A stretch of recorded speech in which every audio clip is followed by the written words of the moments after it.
Good morning. It's early morning here in Galloway, touch of rain, so I'm heading off this morning just to do a recce, not to do any wildlife photography, just to have a look for a dipper site. Now, dippers have nested in this location round about this small waterfall here since I was a kid, and each year they're almost nearly in the same place. It does move about a bit. It's never been predated that I've been aware of. The only downfall this one has got is the sudden rainfall that we can get here in Galloway at this time of the year. So it's been dry lately, so if it decides that it's went and nested very low down, it may get washed out if we get a big flood. But hopefully it'll have enough time and it'll move up and re-nest again. But as a wildlife photographer, I never go without a camera. So today I'll probably take a couple of shots of the waterfall itself. I've got 1 or 2 talks to do this year, so I could do with one of the waterfall, especially if it's not got a lot of water in it, just to show that.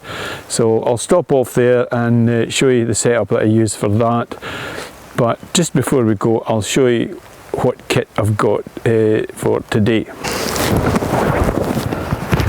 Because I'm travelling light, I've only got a small rucksack with me today and a nice lightweight tripod that's strapped to the side here. This particular camera bag is made by a company called KFConcept. Certainly given one of the other big brands that's well known to most of you a run for their money. This is an excellent piece of kit which I'll show you inside in a minute. Also, it's a fairly good tripod this. I've done a review on it before. This one is the KFConcept and it's the KFTM 2534T. Again, quite lightweight but sturdy enough that it does the job fine, and of course it straps to the side of the camera bag like that, and it's ideal for this sort of work. Not something you'd maybe put your big 500mm lens on, but for most other things up to 300 it's great. Most camera bags are fairly similar in the way that I've got this side pocket here which I've got notebook etc in. That's quite straightforward. It also opens up, and inside there again I've got the rain cover that would come out of that, open up. If you're into your music, you can clip your phone in or your music system and it just drops into there. It will of course take an iPad or something like that inside. I've just got 1 or 2 odds and ends that are tucked away in there at the side, you know, blower, brush etc, things like that, pen, but that zips up. It's got a pouch on the side there for a bottle of water or whatever else you might to take, and also on the side you can see where the tripod is strapped. Again, it's got another mesh pocket on that side. But this is a back loader, so turn it over to access it inside. You've also got these waist straps which are actually detachable. If you don't like these, you can actually clip these there and there and take that right off completely. But again, it opens up from the back like this.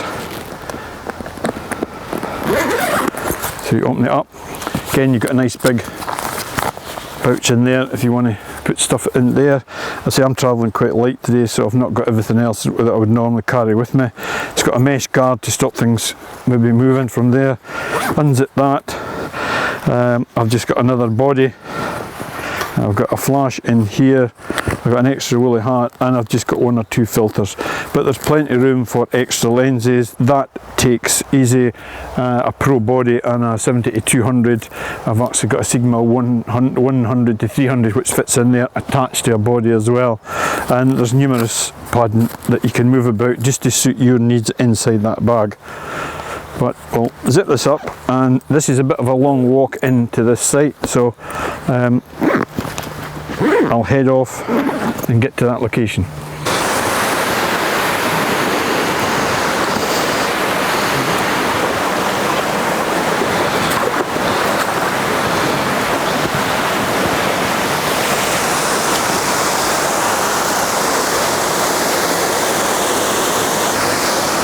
I've actually located a dipper nest. It's in a similar place to last year, just on the side, just up above the waterfall, but it's on the side,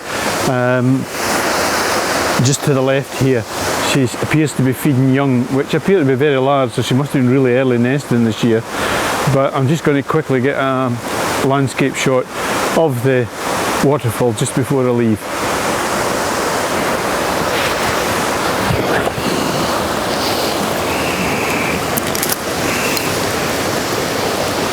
Again, we've got the tripod here, a must for any sort of long exposure that we're going to use, and this light one from KFConcept just does the job fine.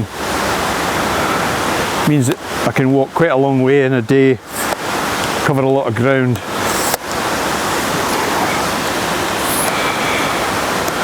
It just unscrews like this with the legs.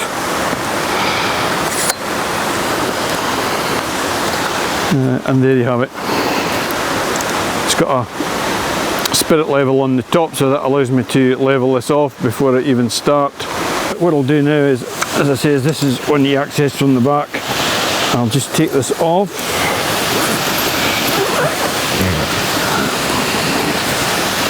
Open her up.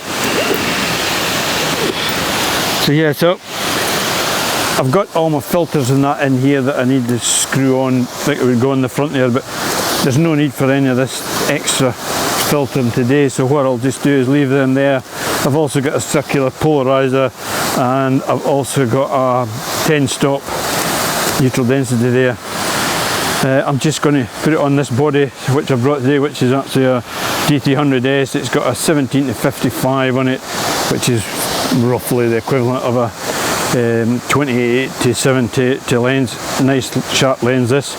So what we'll do is we'll fit this on the tripod, frame it up, and get a couple of shots. First thing I've got to do is put on the quick release plate from the tripod, so that just allows me to screw that on there. And that just allows me to take that on and off quickly on the tripod. For the purpose of this demonstration, I'm obviously going to face the camera slightly towards you so that you can see it. But again, it just clips in like that. It's got a thumb screw under here. Just tighten it up, and we're pretty much good to go. One release here to allow me to turn the ball head, and another on the side here just to allow me to turn it around like that itself. So we've got it, and then we use the big one at the back here which will release it. I'll just let you see it. It's got a good lens hood on it, so that's going to keep any, it's a wee bit rain just now, so that'll keep any spits and spots off. For here, because I'm going to do a really long exposure, I'm dropping the ISO down to, on this camera it goes down to 200, so I'm going to take this one at 200 and probably shoot it somewhere in the region of about f16. So to do that, take the lens cap off, of course.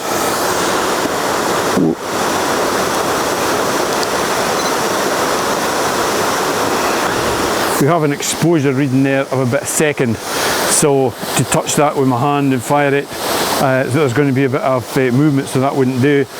I've not brought my cable release today. Switching things about in camera bags, you always forget something, but not to be done. You just put the camera onto self timer, which is there, and again just frame it up.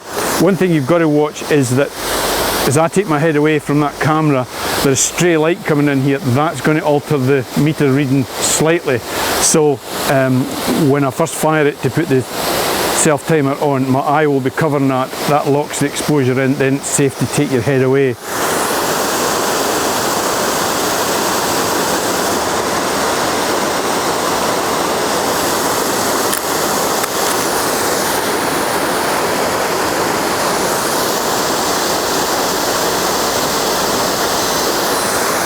So that's it locked. You can hear it beeping away, and then it gets faster.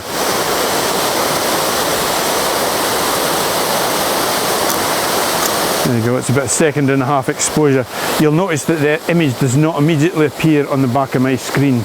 That's one of the quickest ways of reducing the power in your battery, is for every image that you take, that it instantly displays it on the screen.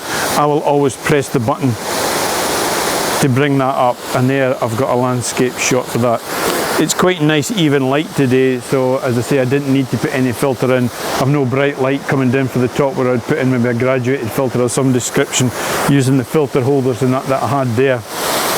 But as I say, this is just a recce today for these dippers, which hopefully I'll put the hide up now, come back tomorrow, move it in a wee bit closer, and then within 2, maybe 3 days it'll be close enough to do some photography. And again, I'll bring a colleague who will walk me into the hide so that the birds see somebody walking away and are not put off by my presence at all. And it's similar when I go to come out. Great now with mobile phones, I can just phone him, he'll tell me when he's coming back, and he'll walk in, let me out, and that's it.